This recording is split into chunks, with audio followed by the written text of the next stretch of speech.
Usapang YouTube tayo ngayon. Kung ikaw ay YouTube creator na gustong ma-monetize o naka-monetize ka na, kailangan mong mapanood tong video ang ating gagawin ngayon. Simula February 1, 2027 next year ay mayroon na pong panibagong rules ang YouTube. Ito po, no, ginawan ko na po siya ng graph para mas mauunawaan po nating lahat. Lahat po tayo mga content creator dito sa YouTube, kailangan po nating malaman to. Ito na po, no, ang entry threshold na po sa new applicants to join YPP o yung mga bagong gustong ma-monetize, no. Dati po, ito po ang category po natin, no. Category subscriber. Current requirements until January 31, 2027. Ito po yung lumang rules po, no. 1,000 subscribers ang kailangan. Yung updated rules po sa na requirements sa February 1, 2027, 1,000 subscribers pa rin po. Wala pong pagbabago. Dito naman po, no, sa long form watch time, dati po ang rules 4,000 watch hours lang po. Sa past 365 days o sa 1 year, kailangan maabot po yung 4,000 watch hours. Di ba po dati ganyan po, no? Hanggang January 31 po yan, 2027. So kung maabot nyo po yung 4,000 watch hour sa January 31,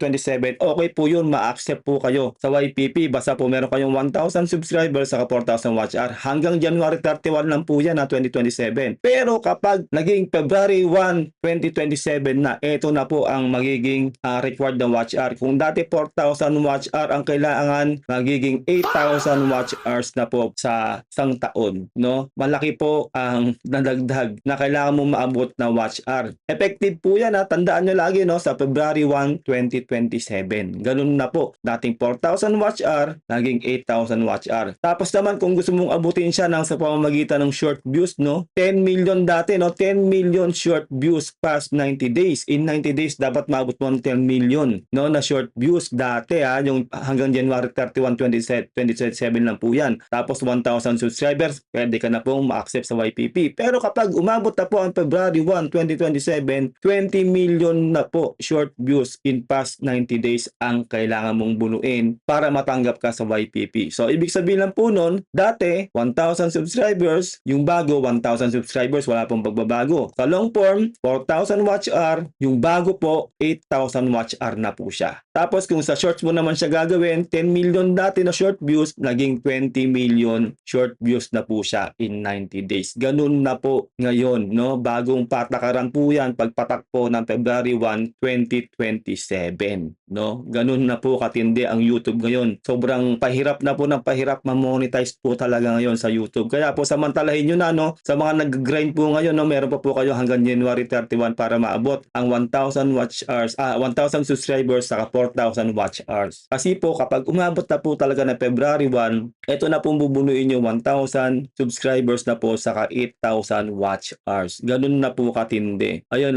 note, existing YPP members before February 1, 2027 are grandfathered in and do not need to reach the 8,000 watch hours. Yung po yung sabi ko sa inyo, di ba? Basta po hanggang nakuha nyo na po yan, hindi nyo na po kailangan abutin yung 8,000 watch hour. Basta po pag pumatak na po talaga ng February 1, yun na po 8,000 watch hour na ang gagawin nyo. Tapos ito naman po, no, dati kasi kapag halimbawa na-accept ka na sa YPP o monetize ka na, tapos hindi ka active na mag-upload sa YouTube, no? Dati kasi pwede na yung magpo-post ka lang ng kahit ano sa community post mo, no? Tapos hindi pa rin matatanggal yung monetization mo kahit gaano ka katagal na nagpahinga. Ito na po ang rules ngayon, no? Ginawa ko na rin po ng graph para mas maintindihan nyo. 2. Channel activity requirements to retain YPP monetization. Ibig sabihin po yan para po ma-retain ang inyong YPP o para hindi matanggal ang inyong mga YPP. Dati ang category, no? Minimum activity requirements. Dati, no? Current rule nung ngayon hanggang ngayong rules pa rin po, no? Post on community tab or upload one video every 6 months, 180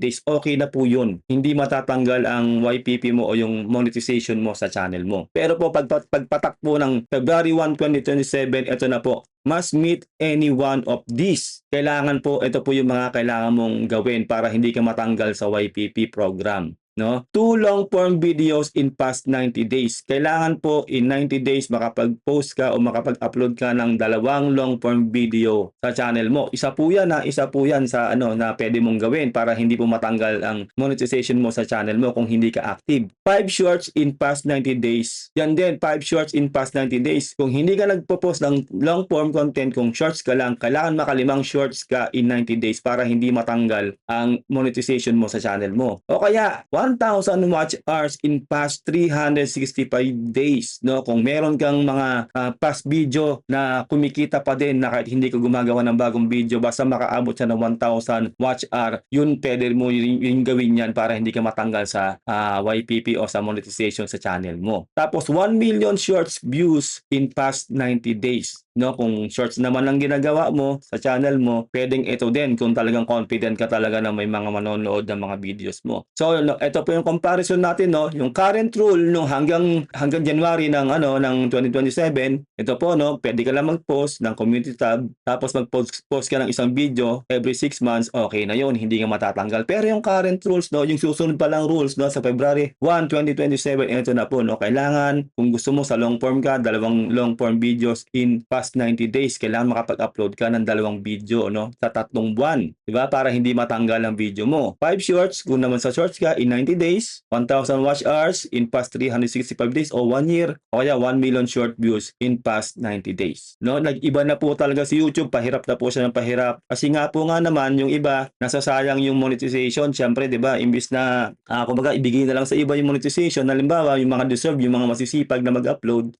yun, kumbaga, nababaliwala, kumbaga, stagnant lang, hindi kumikita yung channel. Kaya po sila ngayon, naghihigpit na sila ngayon. No, kailangan mo nang gawin itong mga to kung hindi matatanggal ang iyong monetization sa iyong channel kapag hindi ka active. Diba? Ito po, accepted to stay active. Dati, ito, no longer accepted na siya. Requires actual video upload or views kapag umabot na po sa February 1, 2027. Ngayon po, pwede pa po itong sinasabi natin na mag-post ka lang sa community post mo ng isang video in 180 days, hindi ka matatanggal sa YPP. Diba? Inactive grace period, variable warning notice. Dati, no? Yung ngayon, no? Warning notice pa lang. Pero ngayon po, meron ka ng 90 days grace period, 3 full months to upload before monetization is paused. Ibig sabihin lang po niyan, halimbawa, itong ginawa mo itong 2 long form videos in past 90 days, hindi mo siya nagawa. Hindi ka nakapag-post ng 2 long form videos sa 90 days.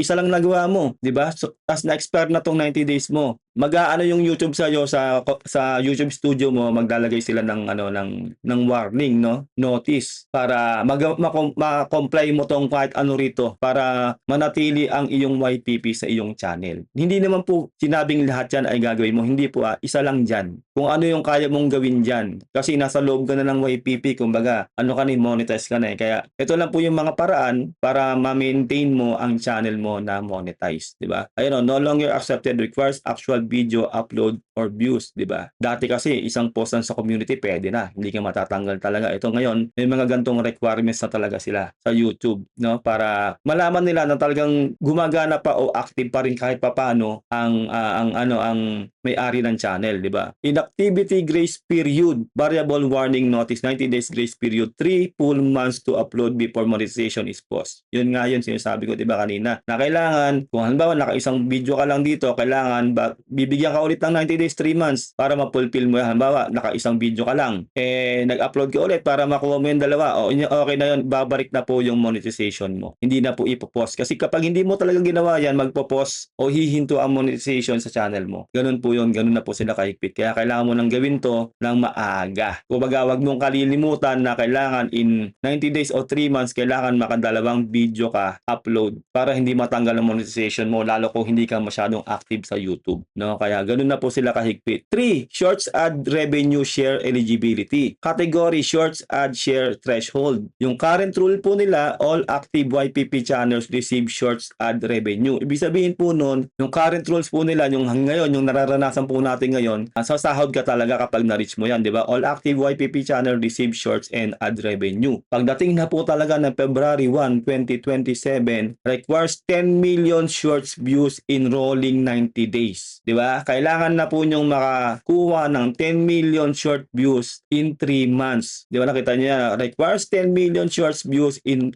rolling 90 days for shorts ads payout. Falling before pauses shorts ad revenue but keeps you in YPP. Ibig sabihin lang po yan, kapag hindi nyo naabot ang 10 million short views in 90 days, alam nyo na, hihinto po o magpo-post po ang inyong monetization sa shorts. Pero nasa loob ka pa rin ng YPP. Hindi ka tatanggalin o hindi ka i-demonetize o hindi talaga tatanggalin ang iyong monetization sa channel mo. Hihinto lang ang iyong monetization sa shorts, no? Basta Kailangan in 90 days maka 10 million short views ka. Yun na po ang rules po nila. Dati kasi 'di ba, basta na-reach mo na yung threshold mo, sasahod ka talaga kahit sa long form pa yan na video o sa short video. Pero ngayon po, dito po sa shorts, kailangan mo maka 10 million short views para manatili kang sumasahod sa shorts sa YouTube, pero hindi ka naman tatanggalin sa YPP. Magpo-post lang. Kapag sa next 3 months, na-reach mo na ulit yung 10 million, tatanggalin na nila yung post o yung paghinto ng monetization mo sa shorts. Sasahod ka na ulit. Kaya kailangan maintain. Ibig sabihin lang po ng kailangan mong sipagan talaga kung shorts ang iyong content dito sa YouTube. Yan po. At marami pa po, no? Marami pa pong bagong update ang YouTube sa darating na taon, lalo po sa February 1. Pero ito po, nag-focus po muna tayo dito kasi ito po talaga yung importante. Dahil ito po talaga yung masasabi natin na kailangan po malaman, lalo na po ng mga